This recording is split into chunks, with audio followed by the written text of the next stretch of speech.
Yeah, this is something I, it's a series of episodes I've been discussing with Reese that I want to do sometime soon that discusses the aspects of filmmaking and what we like about them and what works about them and what doesn't. And I think the most important one for us to discuss will be cinematography because it not what you're saying frustrates me to no end, but in general, the conversation around cinematography and what makes good cinematography or good shot selection versus poor shot selection or mediocre cinematography, I think is completely misunderstood and makes up the difference between film illiterate audience goers and film literate audience goers. Not as a I don't mean to make this out of I have some sort of hidden knowledge that the average American film goer may not have, but by and large, the difference between something that is a clean image with a deep focus and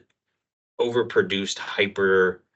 real post-production value that you see all across the board with Amazon Prime original dramas or Netflix original movies. Pretty much all of these overproduced hyper real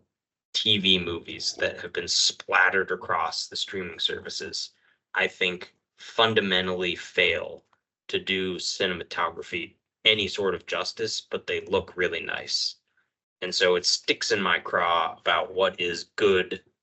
or otherwise well produced cinematography. And The Master, I really, any Paul Thomas Anderson movie, um,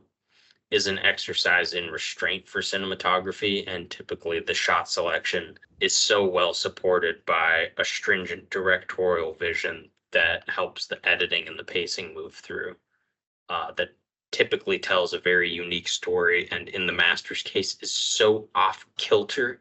from the average pacing of a drama that would be similar to it that I felt like that was worth